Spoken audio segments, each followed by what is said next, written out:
Hello guys! And welcome po ulit sa aking YouTube channel Reg TV. And ako nga po pala yung Kuya Reg. And ngayon ang topic natin.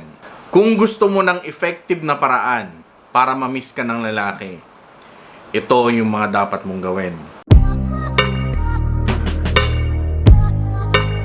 Para ma-miss ka ng lalaki, number 1, huwag kang parang 7-Eleven na laging bukas.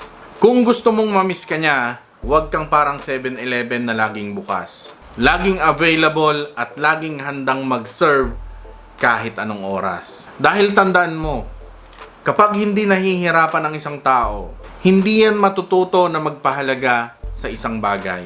At maniwala ka sa akin, walang lalaki ang namimiss ang isang convenience store. Kasi alam niya na anytime pwede siyang pumasok. Walang pila, walang hassle, at tandaan mo, hindi attractive ang pagiging 24/7 na service. Mas nakaka-turn on kapag limited edition. Kaya next time na tumawag siya sa'yo ng 2:00 ng madaling araw para lang magparamdam dahil hindi siya makatulog at gusto lang niya ng may kakulitan, tandaan mo na hindi mo kailangan magpuyat para lang samahan siya. Lalo na kung hindi naman importante or hindi emergency yung kailangan niya sa'yo. Kaya kung tulog ka na or inaantok ka, oras mo yan para sa'yo, para sa sarili mo yan.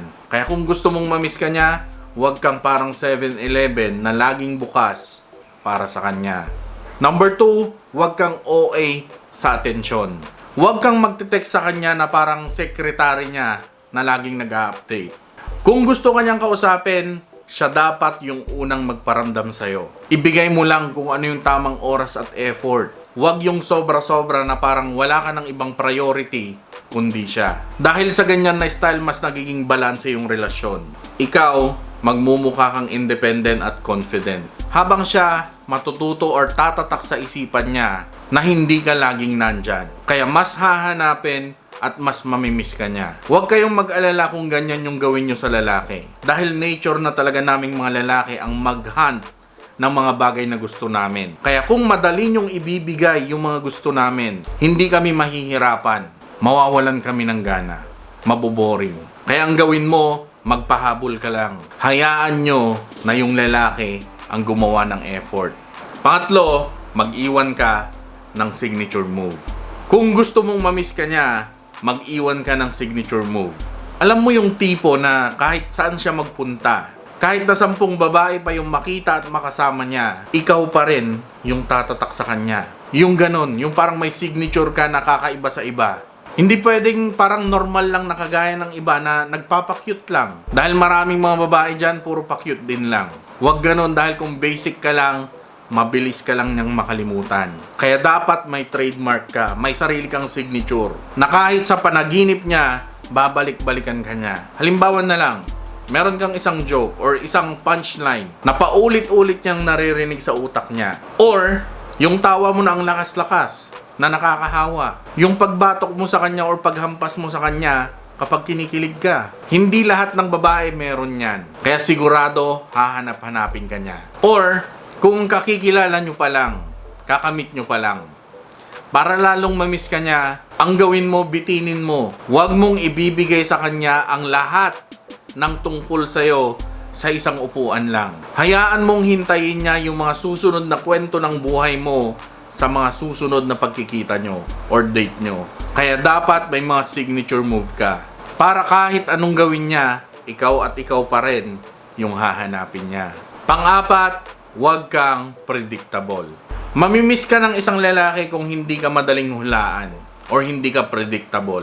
Kasi kung alam na niya lahat ng galaw mo, kung kailan ka laging available, kung ano yung mga sasabihin mo, kung paano ka mag-react, wala na siyang magiging dahilan para hahanap-hanapin ka niya or para ma-excite pa siya. Parang sa Netflix lang, 'di ba?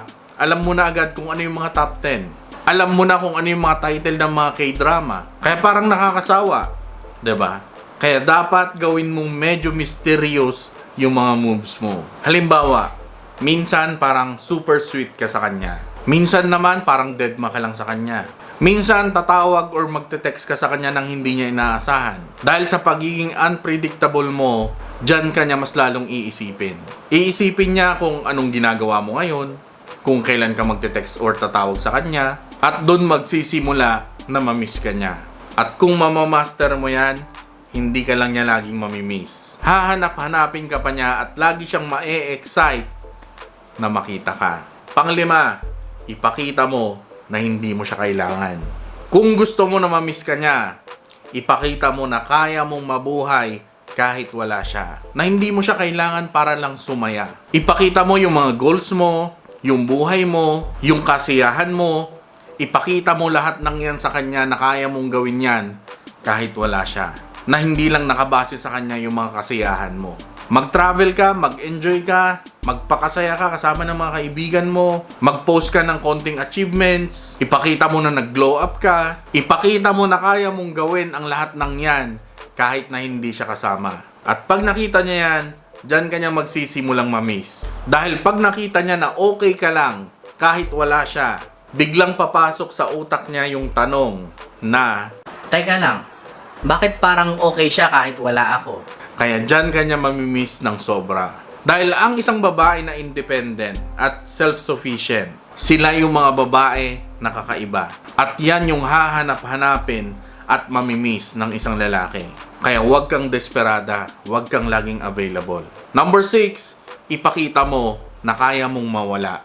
Alam mo, hindi ka mamimiss ng isang lalaki kapag alam niya na kahit anong gawin niya sa'yo ay andyan ka pa rin lagi. Hindi ka umaalis, hindi mo siya kayang iwan. Dahil ang mga lalaki, mas nakikita nila ang halaga ng isang bagay kung hindi niya lagi itong hawak. Kaya kung palagi kang available, palagi kang nakaalalay, palagi kang nag-yes sa lahat ng mga gusto niya. Dahil pag ganyan ka, nawawala na yung thrill, nawawala yung mystery, at sa kalaunan or pagtagal-tagal, nawawala rin yung effort niya. Kaya kung ipapakita mo sa kanya na kaya mong mawala, kaya mo siyang iwan, mararamdaman niya na may sariling mundo ka rin, na hindi mo siya kailangan, na may sariling goals at happiness ka na hindi lang nakadepende sa kanya. Hindi ito pagiging hard to get. Pinapakita mo lang sa kanya na may buhay ka kahit wala siya. At pag nagawa mo yung mga yan, mas matututo siyang respetuhin at pahalagahan ka.